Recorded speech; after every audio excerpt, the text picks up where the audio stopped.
We're here to just present our annual food distribution plan for the state food purchase program for fiscal year 2018-2019. We're in this would be the third year of the current contract with the state that runs through June of 2020. And I just wanted to give a quick update as to what's been going on this past fiscal year. We're averaging, we have, I guess, let me say this, the food distribution plan that's before you basically is broken down into three parts. One part is our emergency food program, which basically provides grocery orders, 7 to 14 day supply of food to families facing an emergency need, a situation, crisis type situation.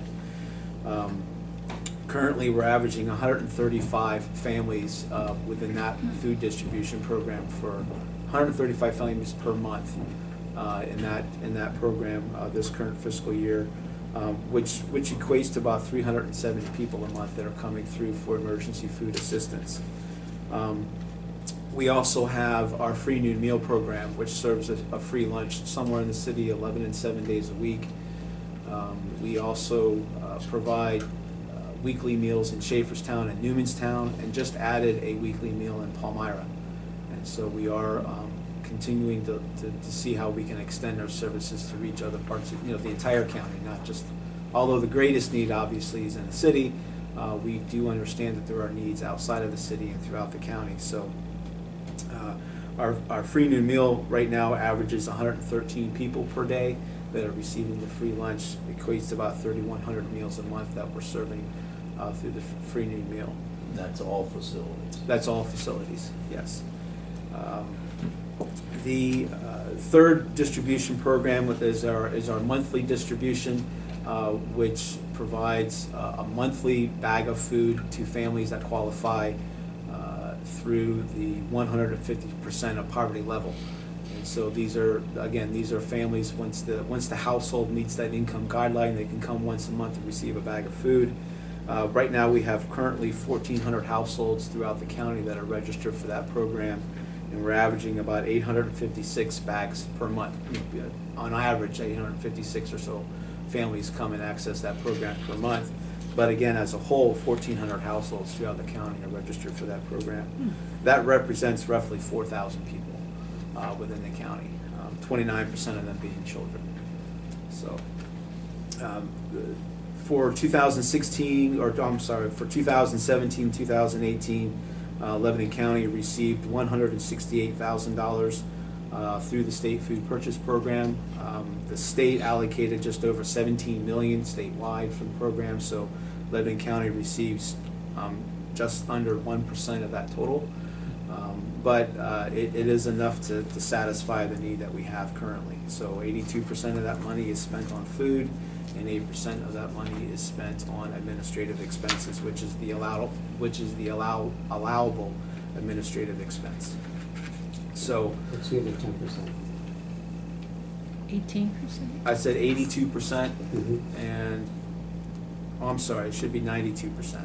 I thought he said 18%. No, I thought it came out to 100. No, I'm sorry. 92% of the funding is spent on food. 8% of the funding is spent on allowable administrative expenses.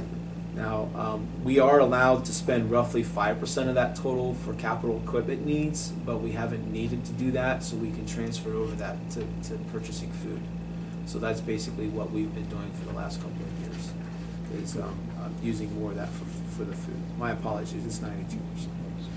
So, good catch. No, I think that we're very fortunate to have Lebanon County Christian Ministries administering our food program, because you guys do a swell job. I get very, very few, if any, complaints. Thank you. Thank you. So, Troy, I do have a question, and I mean, I certainly can envision the kind, but what kinds of things are constitute emergencies to meet that emergency? The emergency need basically falls, for the vast majority of people that we see, they just don't make enough money. Roughly 60% of the people that we serve through the emergency side of the house are employed, they're working, and they have, decent jobs, but most of them are temporary jobs. And so they'll work for X amount of months, and then right before benefits start to kick in and things like that, they kind of lose that job for whatever reason, and then they have to start over again. And so they'll go a couple weeks without a job, get a new job. So they want to work hard, they work hard, and they want to work, but just circumstances causes them to be without work for X amount of time. So. Mainly employment related.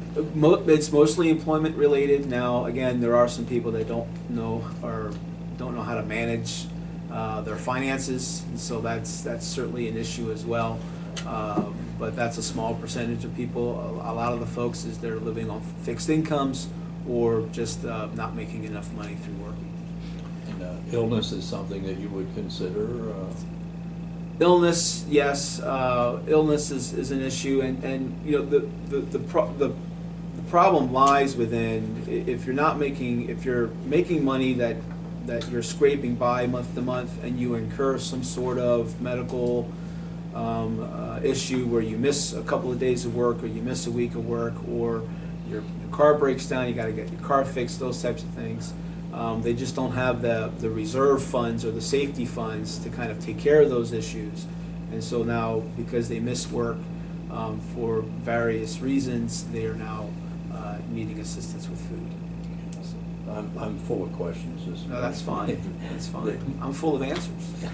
So far, you've done Answer well. man. Do you handle those through interviews then? Is that how those are handled, those requests? Yes, the emergency side of the food bank it's done through an interview process. So households are either referred to us by another agency or ministry or church, or they walk in on themselves and they present that they have a need for food. We ask them to fill out some paperwork so we can gather the proper demographic information, and then we interview the family or the individual to find out what's going on. That interview helps us better ascertain the need, make sure that we're being good stewards of the funding that comes to the ministry and also the donations that come to the ministry. The interview also helps us identify other needs that may exist within the household, and so we can make the appropriate referral, or if there's another if there's another need in which LCCM currently serves, then we can explore that as well. Okay, very good. Thank you for the update and the clarification.